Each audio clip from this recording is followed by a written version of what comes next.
میں اس وقت لاہور ایئرپورٹ کے سامنے ہوں. وہ پیچھے میرے لائٹس مجھے نظر آ رہی ہیں جو کہ لاہور ایئرپورٹ کی ہیں. فلائٹس کینسل ہو رہی ہیں, موٹر ویز بند ہیں اور 20 لاکھ کے قریب افراد وہ اس وقت ہسپتالوں میں, کلینکس میں رپورٹ کر چکے ہیں مختلف بیماریوں کے ساتھ. یاد رکھیے اسموگ آہستہ آہستہ پھیلتی ہے. پہلے یہ نظر نہیں آتی بلکہ صرف سونگھی جاتی ہے, اور پھر آہستہ آہستہ جب درجہ حرارت بڑھتا ہے اور یہ گیسز اور یہ دھند اور یہ فوگ یہ سب مکس ہوتی چلی جاتی ہیں تو اب یہ نظر آتی ہے. ایک چھت سی نمودار ہوتی ہے گندی گیسز کی, اور اگر آپ وداؤٹ ماسک انہیل کرتے ہیں, اندر سانس لے کر جاتے ہیں, تو گندی گیس آپ کے پھیپھڑوں میں بھر جاتی ہے. اس وقت آپ میرے پیچھے دیکھ سکتے ہیں یہ لاہور کا ایک ایسا علاقہ ہے کہ یہاں پر ہر طرف دھندی دھند ہے, جو کہ در حقیقت اسموگ ہے, کیونکہ یہ وہ مہینہ ہے کہ جس کے اندر پراپرلی بھی فوگ کا آن سیٹ نہیں ہوتا. بی بی سی کی آفیشیل ویب سائٹ پر ایک بڑا پیارا نقشہ بنایا ہے کہ 22 ستمبر 2024 کو یہ حالت تھی انڈیا کے کچھ شہروں کی اور پاکستان کے کچھ شہروں کی, اور 6 نومبر کو 2024 کو یہ حالت کیسی ہو گئی. یہ سکرول ہم کرتے ہیں تو یہ سارا وائٹ اسموگ سے گھرا ہوا نظر آتا ہے. جب سے انڈسٹریل ریولوشن آیا ہے, یعنی صنعتی انقلاب آیا اور مختلف انڈسٹریز لگنا شروع ہوئیں, فضائی آلودگی بلکہ آبی آلودگی, واٹر پولیوشن, یہ ایک بہت بڑا مسئلہ بنا ہوا ہے. 5 دسمبر 1952 گریٹ لنڈن اسموگ, لنڈن کے اندر بہت بڑی اسموگ آئی, اور یہ ہوا کیا کہ لوگ سوئے. ہوتا یہ تھا کہ لوگوں نے سردی سے بچنے کے لیے کوئلے جلائے, اور اس سے جو ایمیشنز نکلیں, اس سے جو دھواں نکلا, اور جو چمنیوں کا دھواں تھا اور جو انڈسٹریز کا دھواں تھا, یہ سب پھیل گیا اور رات کو لوگ سوئے. جب صبح اٹھے تو تھک اسموگ موجود تھی. رات کے وقت بھی اسموگ موجود رہی, 4 دن یہ اسموگ رہی, اور 4 دن کے اندر جو ڈیتھ ٹول تھا اوورال اسموگ سے وہ 10,000 بندے وہ جاں بحق ہوئے.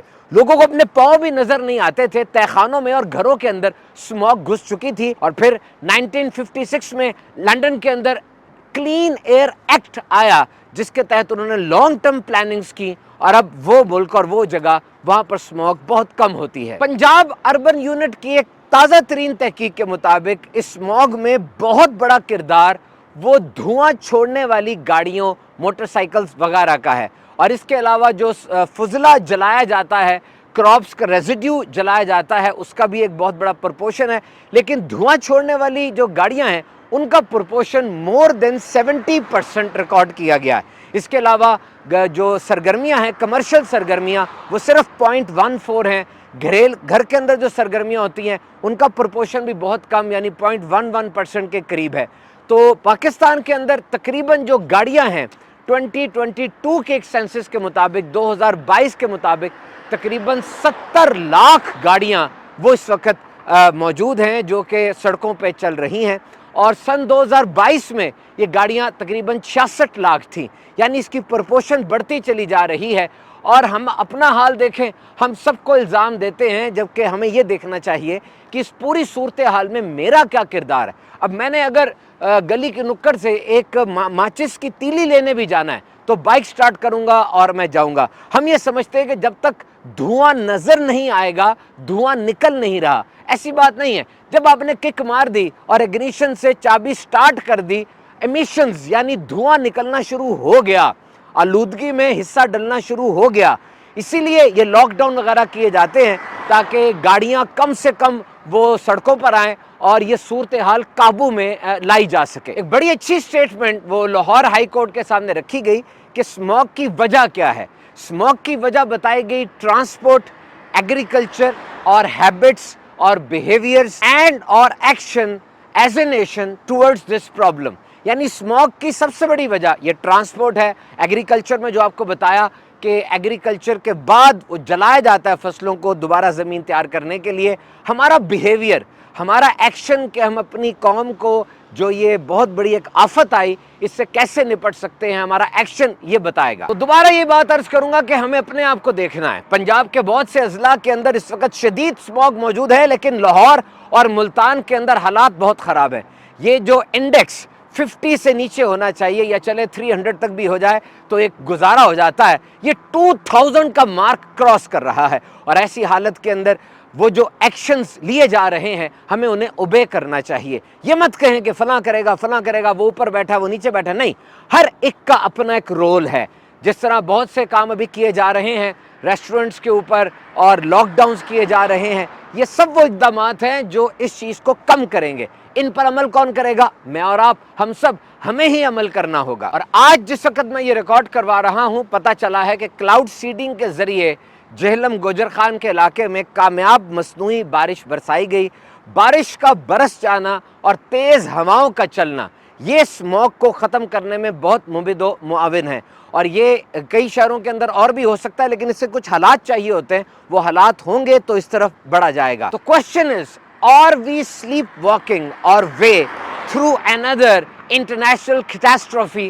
کیا ہم غیر محسوس طور پہ دوبارہ کرونا کی طرح کی کسی بہت بڑی تباہی کی طرف بڑھتے تو نہیں جا رہے؟ اور سب سے بڑی بات کہ پاکستان جیسے ملکوں کا کاربن ڈائی آکسائیڈ میں اور ایمیشنز میں جو گندی گرین ہاؤس گیسز ہوتی ہیں اس میں حصہ تو بہت کم ہے, لیکن انہیں برداشت سب سے زیادہ کرنا پڑ رہا ہے.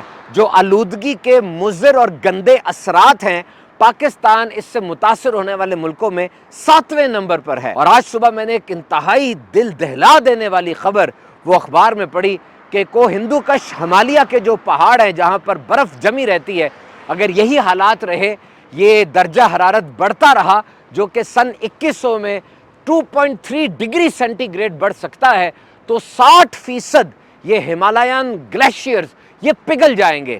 کھانا کم ہو جائے گا, پانی کی قلت ہو جائے گی, ایکو سسٹم سارا تباہ ہو جائے گا, اور سیلاب اور اس طرح کی دیگر وہ چیزیں وہ انسان کو گھیر لیں گی جس کا تدارک پھر بہت مشکل ہوتا چلا جائے گا. اور یہی اسموگ بھی اسی کا ایک بائی پروڈکٹ ہے.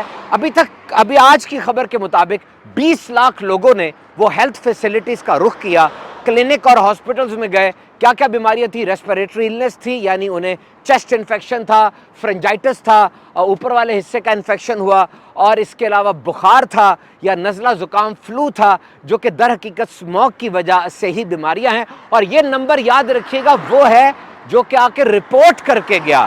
بہت سے لوگ جو آئے نہیں وہ ابھی اس کے علاوہ ہیں. اور یہ اسموگ صرف ریسپیریٹری سسٹم کو ہی متاثر نہیں کرتی, بلکہ خاص طور پہ اس سے متاثر ہونے والوں میں چھوٹے بچے اور زیادہ بڑی عمر کے افراد ہیں, who are more vulnerable to climate change. اور اس کے ساتھ اسموگ کے کچھ لانگ ٹرم ایفیکٹس بھی ہیں, جس میں انفلیمیشن آف سیلز یعنی انسانی خلیوں کی سوزش ہو جاتی ہے, جو کہ بعد ازاں کینسر کا سبب بھی بن سکتی ہے. اس کے علاوہ ڈپریشن بھی اس سے ہو سکتا ہے. اس کے علاوہ ایزما یعنی سانس کی تکلیف, اسکیمک ہارٹ ڈیزیز, دل کے امراض, سٹروک یعنی فالج, اور کنجنکٹیوائٹس جس کو آشوب چشم کہا جاتا ہے, اس طرح کی بیماریاں اس میں ہو سکتی ہیں. تو جناب بچائیے اپنے آپ کو اسموگ سے, اس ایکسپوجر سے بچنے کی کوشش کیجئے, اور اپنے طور پر جو ممکن ہو سکتا ہے اسموگ کے تدارک کے لیے کوشش کیجئے.